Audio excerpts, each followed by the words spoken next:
All right, we are off to the side of my house with some melting snow on the bamboo. I recently reviewed the 7 Artisans 35 f2 for LEICA M mount and just sort of forgot to include whether or not it covers on the GFX mount.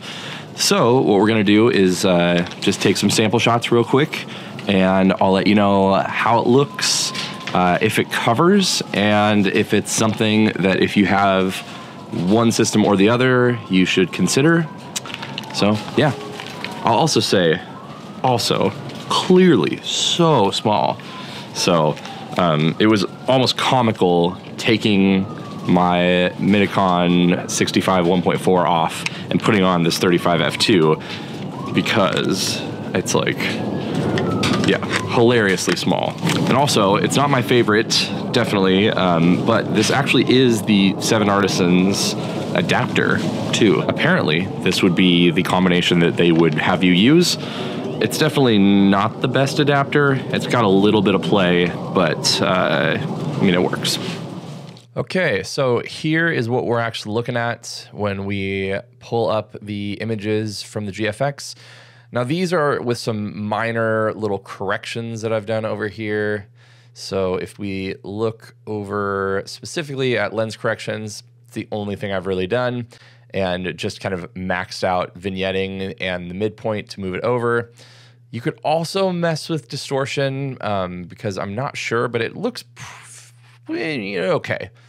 So here's kind of our before, and at kind of like your minimum focusing distance at 0.7 meters, you're looking pretty all right. Like obviously we're getting some stuff in the corners here, but toss on the lens corrections and you've mostly fixed it up close. So again, straight out of camera, tossed a preset on and then added the lens corrections. And I know a lot of you have talked about like, oh, don't show me them without the stupid presets. What is this, a preset selling thing? Well, I mean, like if no one bought my presets, I wouldn't be making YouTube videos, and this information would never make it out there because YouTube doesn't pay me nearly enough to make these. But if people buy my presets, it allows me to do things like this. So anyway, we can definitely see it looks pretty good. And you get some of that vintagey kind of looking bokeh up there, definitely swirly, and you can see that the image plane isn't flat as you go towards the corners for sure. So, and here is, you know, before after kind of thing. Here's where we can start to see a lot of this. You know, you can see that. And then as you focus further out, that's when you actually get like the hard edges. So, you know, you'd have to actually crop in to get out of this. So here's just a few more little things before, after. Obviously did a little bit of other stuff there with the stupid cable. This is the new Deity microphone, and I accidentally was a little bit too hot on the levels, even though I had it on auto and just figured, whatever, it's just a quick video. And it was overexposed. And overexposed, it clipped a little bit. But they have a proprietary USB-C cable, and it only comes in yellow, and it really kind of bothers me. Anyway, so here we go. Just, I mean, it looks pretty good. It's not something that's like, oh my gosh, I want to use this all the time, but especially if you are going to, you know, not use it as your primary lens, but just as like kind of like a little walk around kind of thing. So here's literally just like shooting up at the sky. You can see where if you correct it to a certain amount, this is at infinity, you definitely get those hard corners. Nothing you can really do about it.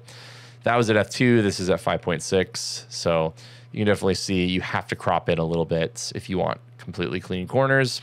Same thing, just like looking straight up and photographing a tree in my backyard. You definitely have a lot of vignetting. There's just no way around it.